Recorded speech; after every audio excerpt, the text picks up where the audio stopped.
Guys hello, എൻ്റെ പേര് Christina. So ഞാനിപ്പോൾ ഉള്ളത് ജർമ്മനിയിലാണ്. ഞാൻ ജർമ്മനിയിൽ നഴ്സിംഗ് ഹൗസ് ബിൽഡിംഗ് ചെയ്യുവാണ്. കുറേ നാളത്തെ എൻ്റെ ആഗ്രഹമായിരുന്നു ഒരു യൂട്യൂബ് ചാനൽ തുടങ്ങണം എന്നുള്ളത്. സോ എനിക്കറിയത്തില്ല എങ്ങനെ തുടങ്ങണം, ആ കാര്യങ്ങളൊന്നും അറിയത്തില്ലായിരുന്നു. പിന്നെ എല്ലാവരും പോലെ എനിക്കും ഭയങ്കര പേടിയായിരുന്നു ഒരു മീൻസ് സ്ക്രീനിൻ്റെ ഫ്രണ്ടിൽ വന്നിട്ട് ഇങ്ങനെ സംസാരിക്കാൻ. പക്ഷേ ഓരോ ഡേയ്സ് കഴിയുന്നതനുസരിച്ച് നമുക്ക് ആഗ്രഹമുള്ള കാര്യങ്ങൾ നമ്മൾ ചെയ്യണമെന്ന് ഓർക്കും. പക്ഷെ നമ്മൾ ചെയ്യാണ്ടാകുമ്പോൾ നമുക്കത് ഭയങ്കര മടുപ്പായിരിക്കും. ഓക്കെ, നമ്മുടെ മനസ്സിൽ ഈ കാര്യം കിടപ്പുണ്ടാവും. അപ്പം എല്ലാ ദിവസവും കിടക്കുന്നതിന് മുമ്പ് അല്ലെങ്കിൽ എപ്പോഴെങ്കിലും നമ്മുടെ മനസ്സിൽ ഒരു വട്ടം ഇത് കുത്തിയിട്ടുണ്ടാവും, നിനക്ക് ചെയ്യാമായിരുന്നു, എന്തുകൊണ്ട് നിന്നെ കൊണ്ട് പറ്റിയില്ല എന്നുള്ളത്. അങ്ങനെ കുറേ ആലോചിച്ചു. അപ്പം ഞാൻ ഇന്നത്തെ ദിവസം എന്ന് പറഞ്ഞിട്ടുണ്ടെങ്കിൽ, ഞാൻ ഈ വീഡിയോ എടുക്കുന്ന ദിവസം എന്ന് പറഞ്ഞിട്ടുണ്ടെങ്കിൽ, ഇന്ന് എനിക്ക് ഭയങ്കരമായിട്ടെന്ന് പറഞ്ഞിട്ടുണ്ടെങ്കിൽ ഭയങ്കര നെഗറ്റീവ് ഫീലുള്ള ഒരു ഡേ ആയിരുന്നു. കുഴപ്പമില്ലാണ്ട് പോയി, എനിക്ക് ക്ലാസ് ഉണ്ടായിരുന്നു, കാര്യങ്ങളൊക്കെ ഉണ്ടായിരുന്നു. നെഗറ്റീവ് ഡേ എന്നല്ല, ക്ലാസ്സും കാര്യങ്ങളൊക്കെ ഇങ്ങനെ കഴിഞ്ഞു പോയി. പക്ഷേ ഞാൻ അത്രയും ഓക്കെ അല്ലായിരുന്നു. കാരണം എൻ്റെ മനസ്സിൽ ഈ കാര്യങ്ങൾ കിടപ്പുണ്ട്. പിന്നെ എനിക്ക് ചെയ്യാൻ ഇഷ്ടമുള്ള കുറേ കാര്യങ്ങളുണ്ട്, അതൊന്നും ഞാൻ ചെയ്തിട്ടില്ല, ഇതുവരെ തുടങ്ങിയിട്ടില്ല. സോ അപ്പം ഇത് ഞാൻ ഓർക്കുമ്പം എനിക്ക് ഭയങ്കര ഒരു ഡൗൺ ആയിരിക്കും.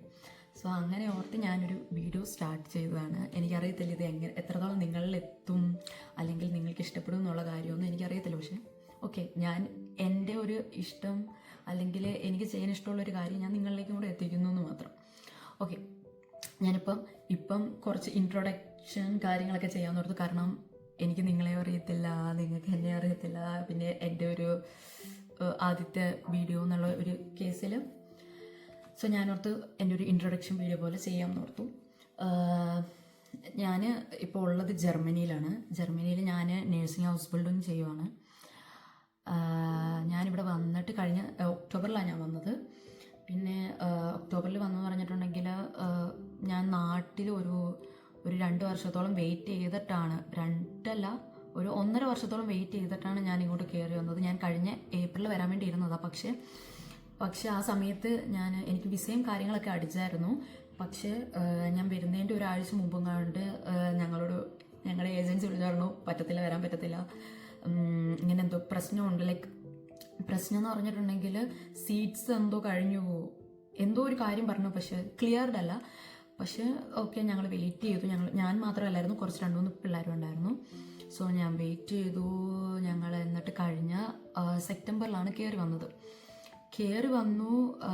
കാര്യങ്ങളൊക്കെ ഓക്കെ ആയിട്ട് നടന്നു.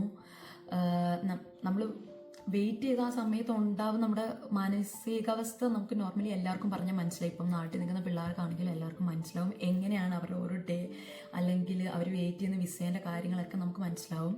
അത് ഭയങ്കര ബുദ്ധിമുട്ടുള്ള ഒരു കാര്യമാണ്. നമ്മുടെ മനസ്സിലാണെങ്കിലും ഫിസിക്കലാണെങ്കിലും മെൻ്റലായിട്ടാണെങ്കിലും എല്ലാ കാര്യത്തിലാണെങ്കിലും ഭയങ്കര ബുദ്ധിമുട്ടായിട്ടുള്ളൊരു കാര്യമാണ്. അതേപോലെ തന്നെ ഞാനും കുറേ ഒരു ഡിപ്രഷൻ എന്നൊന്നും ഞാൻ പറയത്തില്ല, പക്ഷെ ഭയങ്കര ഒരു സാഡ് അവസ്ഥയിലൂടെ കടന്നുപോയായിരുന്നു. പക്ഷേ ഗൈസ്, ഞാൻ വന്നതെന്ന് പറഞ്ഞിട്ടുണ്ടെങ്കിൽ കെയർ ഏജൻസി എന്ന് പറയുന്ന ഒരു ഏജൻസി വഴിയാണ് ഇങ്ങോട്ട് വന്നത്.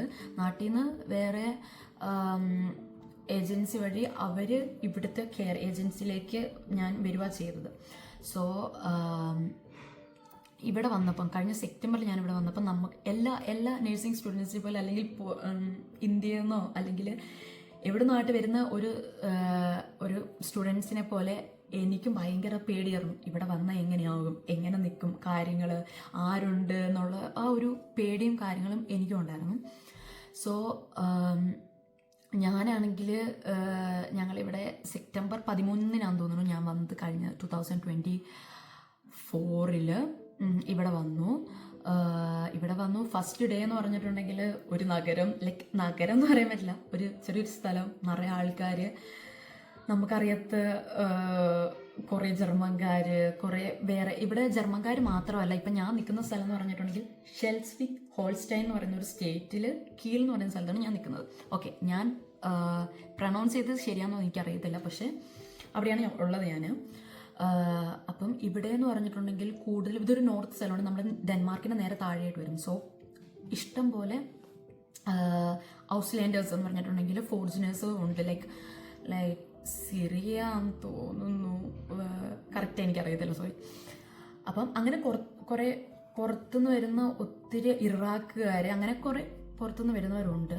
അപ്പം ഞാൻ ഫസ്റ്റ് ചെന്നത് അങ്ങനെ ഒരു സ്ഥലത്തായിരുന്നു. അവിടെ നിറച്ചും അത് പറഞ്ഞാൽ ലൈക്ക് നമ്മുടെ ഒരു പള്ളിപ്പെരുന്നാളിൻ്റെ വൈബായിരുന്നു. നിറയെ ആൾക്കാരായിരുന്നു. ലൈക്ക് രാത്രിയാണെങ്കിലും പകലാണെങ്കിലും മൊത്തം ആൾക്കാരായിരുന്നു. ഞാൻ ഇടയ്ക്ക് ആലോചിച്ചിട്ടുണ്ട് ഇവർക്കൊന്നും ഉറക്കമില്ല കർത്താവായിരുന്നു. പക്ഷേ ഇറ്റ്സ് ശരിക്കും കൊള്ളായിരുന്നു. ഞാൻ ഒരു 6 പേരുടെ കൂട്ടത്തിലാണ് വന്നത്. ഞങ്ങൾ 6 സ്റ്റുഡൻസ് ഒരുമിച്ചാണ് വന്നത്. ഞങ്ങൾക്കൊരു 6 പേർക്കും കൂടെ ഒരു വലിയൊരു വോന് എന്ന് പറഞ്ഞാൽ ഒരു അപ്പാർട്ട്മെൻറ്റ്. അവിടെ എത്ര റൂം ഉണ്ടായിരുന്നു? 11 റൂം ഉണ്ടായിരുന്നു. അവിടെ ഞങ്ങൾ 6 പേരായിരുന്നു. എല്ലാം ഓക്കെയാണ്, കാര്യങ്ങളൊക്കെ നല്ല സ്മൂത്തായിട്ട് നടന്നു. ഞങ്ങൾക്ക് ഓരോരുത്തർക്കും ഓരോ റൂം കിട്ടി. ഫസ്റ്റ് ഞാൻ വന്നപ്പം റൂംസ് ഞാൻ ടൈൽ ചെയ്യുമെന്ന് പറഞ്ഞാൽ ഷെയർ ചെയ്യുകയോ ചെയ്തത്. അപ്പം ഇവിടെ റെൻറ്റ് ഇച്ചിരി കൂടുതലായിരുന്നു. ലൈക്ക് കൂടുതൽ എന്ന് എനിക്ക് പറയാൻ പറ്റുമെന്ന് എനിക്കറിയത്തില്ല. ഇവിടുത്തെ നോർമൽ എന്ന് പറഞ്ഞിട്ടുണ്ടെങ്കിൽ 400 euro എന്ന് പറഞ്ഞിട്ടുണ്ടെങ്കിൽ 400 euro ആണ്. നാട്ടിൽ എനിക്ക് തോന്നുന്നു 40, ഏകദേശം 40,000 അല്ലെങ്കിൽ 39 സംതിങ് വരും എന്ന് തോന്നുന്നു. അപ്പം അത് ഇവിടുത്തെ നോർമൽ എന്നാണ് എനിക്ക് തോന്നുന്നത്. ഞാൻ വന്നപ്പം ഷെയർ ചെയ്യുമായിരുന്നു. പക്ഷെ പിന്നീടെന്ന് പറയാൻ അതിലേക്ക് ഞാൻ വരാം. പക്ഷെ ആ സമയത്ത് ഞാൻ ഷെയർ ചെയ്തു. ഞങ്ങളെല്ലാവരും ഒരേപോലെ പോയി. പിന്നെ അത് കഴിഞ്ഞ് ഞങ്ങളുടെ കൂട്ടത്തിലേക്ക് കുറച്ച് പിള്ളേരൊക്കെ വന്നു. പിന്നെ ഞങ്ങൾ അവിടെ കാര്യങ്ങളൊക്കെ പോയി. അങ്ങനെ നല്ല രീതിയിൽ അവിടുത്തെ കാര്യങ്ങളൊക്കെ പോയി. പിന്നെ ആണെങ്കിലും അവിടുത്തെ പിന്നെ എൻ്റെ ഫ്രണ്ട്സൊക്കെ ഓക്കെ ആയിരുന്നു, നല്ലതായിരുന്നു, നല്ല ഫ്രണ്ട്സ് ആയിരുന്നു. നമുക്ക് ലൈക്ക് വീടൊന്നും മിസ് ചെയ്യത്തില്ലായിരുന്നു. മിസ് ചെയ്യുമെന്ന് പറഞ്ഞിട്ടുണ്ടെങ്കിൽ മിസ് ചെയ്യും, പക്ഷേ മിസ് ചെയ്യില്ല പറയാൻ കാരണം എന്ന് പറഞ്ഞിട്ടുണ്ടെങ്കിൽ നമുക്ക് നല്ല ഫ്രണ്ട്സിനെ വന്ന പാടെ. അതേപോലെ ലൈക്ക് ഞങ്ങൾ 7 പേരായിരുന്നു ഒരുമിച്ച് വന്നത്. ഞങ്ങൾ 7 പേരും ലൈക്ക് ഒരു ഫാമിലി മാതിരിയായിരുന്നു വന്നപ്പം. ഭയങ്കര ഹാപ്പിനെസ് ആയിരുന്നു, ഭയങ്കര ചിരികളി. ഇപ്പം ഒരാൾ വേണ്ടി ഒരാൾക്ക് വിഷമമാകും, പക്ഷെ എന്നാലും ഭയങ്കര ഫാമിലി മാതിരിയായിരുന്നു. അത് ഭയങ്കര വന്നപ്പോൾ എന്നല്ല, ഇപ്പോഴും അങ്ങനെ തന്നെയാണ്, ഭയങ്കര രസമാണ്.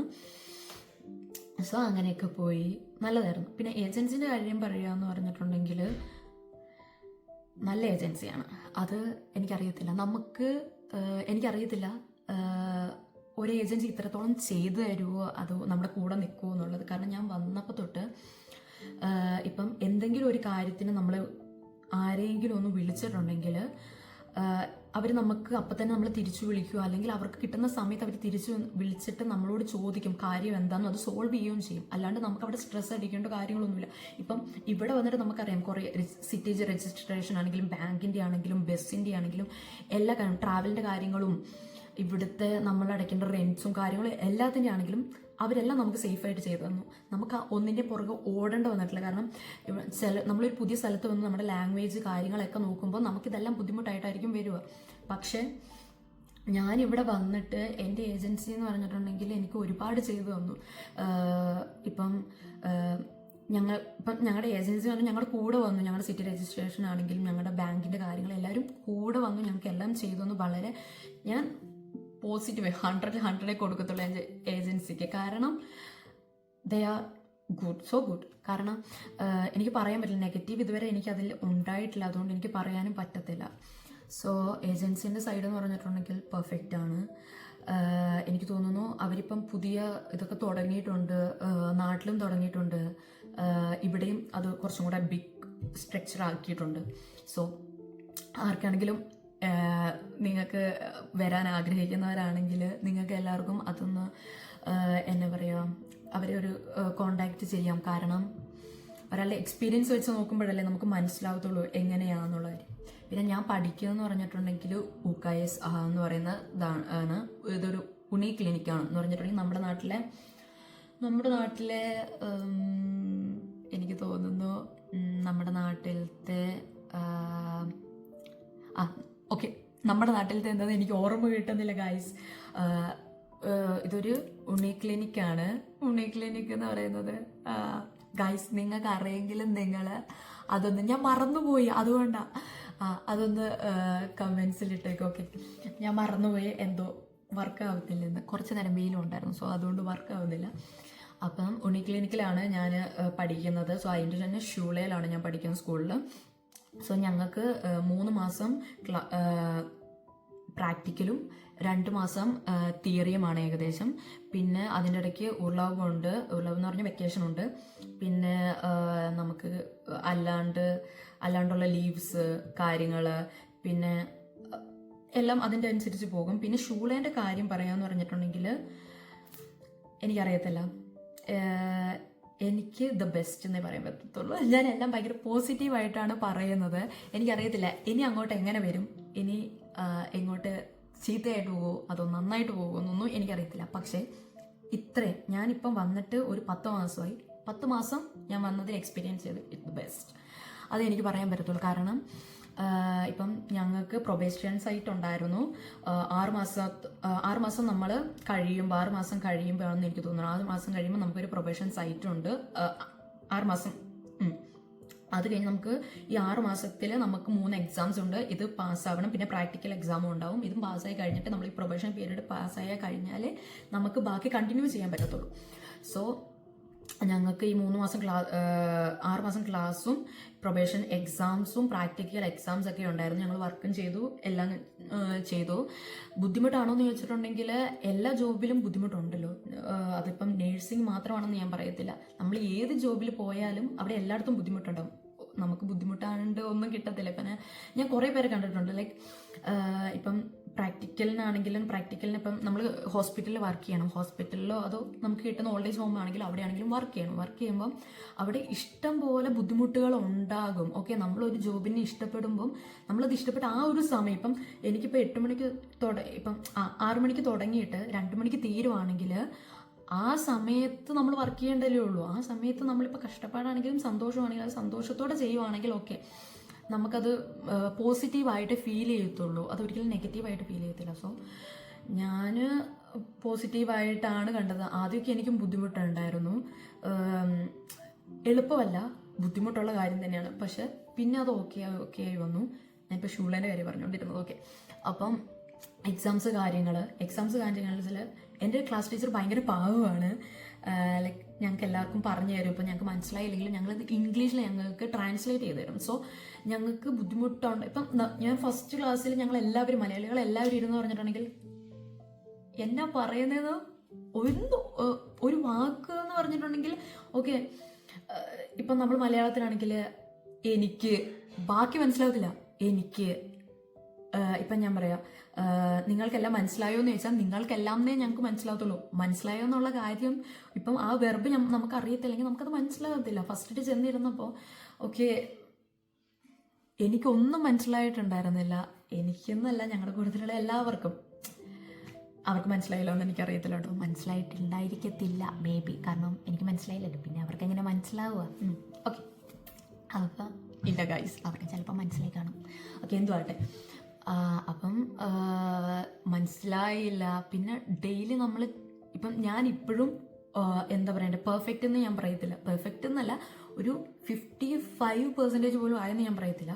പക്ഷേ മനസ്സിലാവുന്ന കാര്യത്തിൽ എനിക്ക് കുഴപ്പമില്ല. ഞാനൊരു 70% ഓക്കെയാണ് മനസ്സിലാക്കുന്ന കാര്യത്തിൽ. എനിക്കവർ പറയുന്നത് മനസ്സിലാവും. പക്ഷെ നമുക്ക് പെട്ടെന്ന് തിരിച്ചു പറയാൻ പറ്റത്തില്ല എന്ന്. കാരണം നമുക്ക് അത്രയും വൊക്കാബുലറി ഒക്കെ നമ്മുടെ തലയിൽ വന്നിട്ട് വേണം നമ്മൾ തിരിച്ചു പറയാൻ. സോ നമ്മുടെ ലാംഗ്വേജും അല്ല.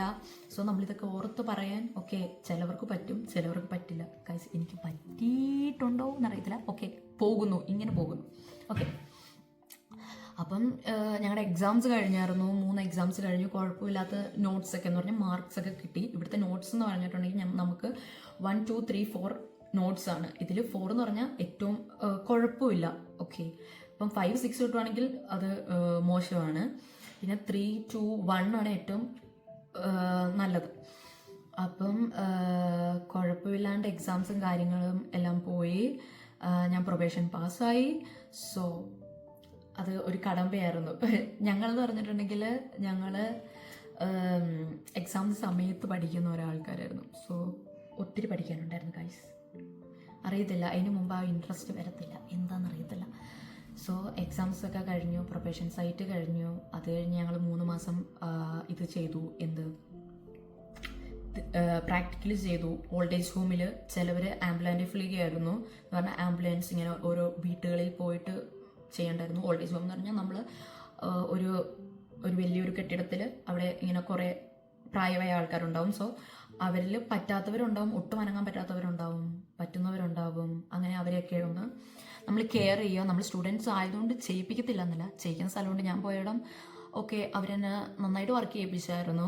പക്ഷെ ഐ എം സോ ഹാപ്പി. കാരണം നമുക്ക് എത്രത്തോളം വർക്ക് ചെയ്യുമ്പോഴേ നമുക്കത് പഠിക്കാൻ പറ്റത്തുള്ളൂ. ഒന്നും നമ്മൾ പഠിച്ചില്ലെങ്കിൽ ഇപ്പം ഞാൻ ഫസ്റ്റ് വർക്ക് ചെയ്തത് യൂറോളജി എന്ന് പറയുന്ന ഒരു സെക്ഷനിലായിരുന്നു ഹോസ്പിറ്റലിൽ. അത് പറഞ്ഞിട്ടുണ്ടെങ്കിൽ എനിക്ക് തോന്നുന്നു ഈ നമ്മുടെ കിഡ്നിയാന്ന് തോന്നുന്നു. ഓക്കെ, നിയർ എന്ന് പറഞ്ഞാൽ കിഡ്നിയാന്ന് തോന്നുന്നു ഗൈസ്. ഓക്കെ, നിങ്ങൾ എന്നെ ഒന്നും പറയരുത് കേട്ടോ. ഓക്കെ, നമ്മുടെ നിയറിൻ്റെയും അങ്ങനെ നമ്മുടെ പ്രൈവറ്റ് പാർട്സിലൊക്കെ ഓപ്പറേഷൻ കഴിഞ്ഞ് വരുന്നവരുടെ ഒരു ഇതായിരുന്നു. അപ്പം ഓപ്പറേഷന് പോകുന്ന പേഷ്യൻസും കഴിഞ്ഞു വരുന്ന പേഷ്യൻസ് ആയിരുന്നു ഉണ്ടായിരുന്നത്. അപ്പം എനിക്കവിടെ ഒരുപാടെന്നല്ല, ഓക്കെ നോർമലി ഒത്തിരി ചെയ്യാനുണ്ടായിരുന്നു എന്ന് പറഞ്ഞിട്ടുണ്ടെങ്കിൽ കുളിപ്പിക്കൽ കാര്യങ്ങൾ അല്ലെങ്കിൽ അവരെയൊക്കെ ഹെൽപ്പ് ചെയ്യുന്ന കാര്യങ്ങളൊക്കെ കുറേ ഉണ്ടായിരുന്നു. സോ ഞാൻ അത് കഴിഞ്ഞിട്ട് ഒരു ഓൾഡ് ഏജ് ഹോമിലേക്ക് പോയപ്പം ഓക്കെ എനിക്ക് കുറച്ച് പരിപാടിയൊക്കെ അറിയാം. അപ്പം നമുക്ക് നിൽക്കേണ്ട എങ്ങനെയാണെന്ന് മനസ്സിലായി. അവിടെ എന്താണ്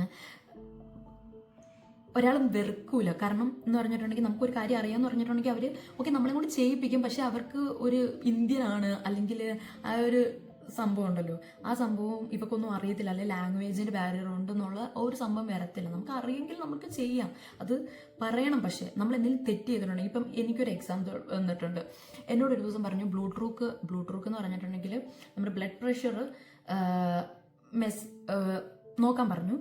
എന്നിട്ട് ഞാൻ നോക്കി കഴിഞ്ഞിട്ട് ഞാൻ പറഞ്ഞ അതിൻ്റെ ഇത് പറഞ്ഞിട്ടുണ്ടെങ്കിൽ കൂടുതലായിരുന്നു. പക്ഷെ പുള്ളിക്കാരൻ അത്രയും ഉണ്ടായിരുന്നില്ല, കുറവായിരുന്നു. അപ്പം എനിക്ക് ഞാനൊരു 3-4 വട്ടം പുള്ളിക്കാരത്തി എന്നോട് ചോദിച്ചു, ക്രിസ്റ്റീന നിന്റെ തലയിലുണ്ടോ അത്, നീ തലയിലുണ്ടായിട്ടാണോ പറയുന്നതെന്ന് ചോദിച്ചു. അപ്പം ഞാൻ പറഞ്ഞു ഓക്കെ 100% ഷുവർ, അത് ഞാൻ എൻ്റെ മനസ്സിലുണ്ട്. അപ്പം പുള്ളിക്കാരത്തി എന്നെ ഭയങ്കര പോക്കി, എന്ത് നല്ല തലച്ചോറ്, നല്ല ഓർമ്മയുണ്ടല്ലോ, എല്ലാം നന്നായിട്ട് ഓർക്കുന്നുണ്ടല്ലോ എന്ന് പുള്ളിക്കാരത്തി എന്നോട് എഴുതി വെക്കാൻ പറഞ്ഞു. ഞാനാണെങ്കിൽ ഫോണിൽ എഴുതി വെച്ചു. പക്ഷേ ഞാനെന്ത് സ്വന്തമായിട്ട് പറഞ്ഞു. പക്ഷേ കുറച്ച് കഴിയുമ്പോൾ ഗായ്സ് ഞാനെന്ത് ഫോൺ എടുത്ത് നോക്കിയപ്പോൾ ഉണ്ട് എൻ്റെ ഇത് തെറ്റായിരുന്നു. എന്നിട്ട് ഞാൻ ഭയങ്കരമായിട്ട് പേടിച്ചു. എന്തിന്, ലൈക്ക് എനിക്ക് പറയണമല്ലോ പുള്ളിക്കാരത്തിയോട് തെറ്റായിരുന്നു. കാരണം പുള്ളിക്കാരത്തി അത് കഴിഞ്ഞ് നോക്കിയപ്പം ഭയങ്കര കുറവായിരുന്നു പുള്ളിക്കാരൻ്റെ ഈ ബ്ലഡ് പ്രഷർ. എന്നിട്ട് പുള്ളിക്കാരത്തി എന്നെ ചോദിച്ചു കറക്റ്റ് ആയിരുന്നോ എന്ന് ചോദിച്ചു. അത് കഴിഞ്ഞ് ഞാൻ പുള്ളിക്കാരത്തിയോട് പറഞ്ഞു അല്ല എനിക്ക് മാറിപ്പോയതാണ്. അപ്പോൾ പുള്ളിക്കാരത്തി പറഞ്ഞു കുഴപ്പം, ഞാൻ പറഞ്ഞു സോറി പറഞ്ഞു. പുള്ളിക്കാരത്തി പറഞ്ഞു ഒരു കുഴപ്പമില്ല, നീ അത് മാറി പറഞ്ഞല്ലോ, അതിലാണ് കാര്യം എന്ന് പറഞ്ഞു.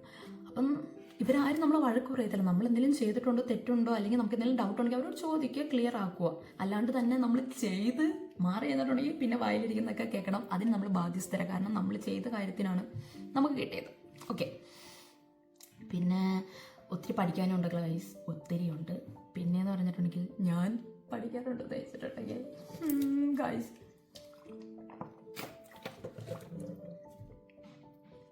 എക്സാംസ് വരുമ്പോൾ പഠിക്കാറുണ്ട് ഗൈസ്. പിന്നെ ലാംഗ്വേജ് സംസാരിക്കാറുണ്ട്. പിന്നെ പഠിക്കണം ഗൈസ്, ഇല്ലെങ്കിൽ ഞാൻ തോറ്റു പോകാൻ നമ്മൾ ആരും ഇവിടെ വന്നേക്കുന്നത് തോറ്റു പോകാനല്ല. സോ പഠിക്കണം ഗൈസ്. ഞാൻ വീഡിയോ ഇട്ടു, ഇനി എനിക്കത് മാറ്റിയെടുക്കാൻ പറ്റത്തില്ല. സോ പഠിക്കണം. ഓക്കെ, ഇപ്പം ഞാൻ എൻ്റെ ചെറിയ ഇൻട്രൊഡക്ഷൻ എന്ന് പറഞ്ഞിട്ടുണ്ടെങ്കിൽ ക്ലാസ്സിൻ്റെ കാര്യങ്ങൾ, ഞാനിവിടെ വന്ന കാര്യങ്ങളൊക്കെ പറഞ്ഞത്. സോ നിങ്ങൾക്ക് ഇനി എൻ്റെ ബാക്കി എക്സ്പീരിയൻസ് കേൾക്കാൻ താല്പര്യമുണ്ടെങ്കിൽ ജസ്റ്റ് കമൻറ്റ് ഇറ്റ്. സോ എനിക്കറിയത്തില്ല ഇത് എത്രത്തോളം നിങ്ങളിലേക്ക് എത്തുമെന്നും, നിങ്ങൾക്ക് ഇതിൽ കുറേ കൂടെ കാര്യങ്ങൾ അറിയാൻ താല്പര്യമുണ്ടെങ്കിൽ പറഞ്ഞാൽ മതി. ഞാൻ ബാക്കി ലൈക്ക് എൻ്റെ ഒരു നേഴ്സിംഗ് സ്റ്റുഡൻറ്റ് എങ്ങനെ ഇവിടെ നമുക്കുണ്ടാകുന്ന ഇമോഷൻസ് ഒക്കെ ഭയങ്കര വ്യത്യാസമാണ്. ലൈക്ക് നമ്മൾ ചെയ്യുന്ന ഡ്യൂട്ടി കാര്യങ്ങളൊക്കെ ചെയ്ത് കഴിഞ്ഞാൽ, അല്ലെങ്കിൽ നേഴ്സിംഗ് സ്റ്റുഡൻസ് എന്ന് മാത്രമല്ല പുറത്ത് മാറി നിൽക്കുന്ന പിള്ളേരുടെ നമുക്കിവിടെ വന്ന് കഴിയുമ്പോൾ നമുക്കത് എക്സ്പീരിയൻസ് ചെയ്യാൻ പറ്റും. ചില ദിവസം ഒരു എനർജി ഉണ്ടാകത്തില്ല. ജസ്റ്റ് ഒന്ന് ബെഡൊക്കെ ഉണ്ടെന്ന് പിറ്റേ ദിവസം എഴുന്നേറ്റ് പോകാനുള്ള ഒരു കരുത്ത് പോലും നമുക്ക് ഉണ്ടാകത്തില്ല. സോ അതിനെക്കുറിച്ചോ അല്ലെങ്കിൽ എൻ്റെ ഡെയിലി കാര്യങ്ങളെക്കുറിച്ചോ അല്ലെങ്കിൽ എനിക്കിപ്പം സ്ട്രെസ്സോ ഡിപ്രഷനോ അല്ലെങ്കിൽ എന്തെങ്കിലും പേടിയോ അല്ലെങ്കിൽ എന്തിനെക്കുറിച്ച് ടെൻഷനോ അങ്ങനെ എന്തെങ്കിലും ഉണ്ടായിട്ടുണ്ടോ, അങ്ങനത്തെ കാര്യങ്ങളൊക്കെ എന്തെങ്കിലും അറിയണമെങ്കിലോ അല്ലെങ്കിൽ ലൈക്ക് എൻ്റെ കുക്കിങ് കാര്യങ്ങൾ അല്ലെങ്കിൽ ഇവിടെ വന്നതിൻ്റെ ഗുണങ്ങൾ അല്ലെങ്കിൽ എന്തുകൊണ്ട് ഡോയ്ച്ച്ലാൻഡ് ജർമ്മനി ഞാൻ സെലക്ട് ചെയ്തു, ആ കാര്യങ്ങളൊക്കെ നിങ്ങൾക്ക് അറിയാമെങ്കിൽ നിങ്ങൾ ജസ്റ്റ് കമൻറ്റ് ചെയ്യുക, നിങ്ങൾ എന്നെ ഒന്ന് ഫോളോ ചെയ്യുക. സോ സബ്സ്ക്രൈബ് മറക്കരുത്, ആ ബെൽ ബട്ടണിൽ ഒന്ന് പിടിച്ചാൽ മതി. സോ യാ ഗൈസ്, ഇത്രയുള്ള it's me Christina. So by.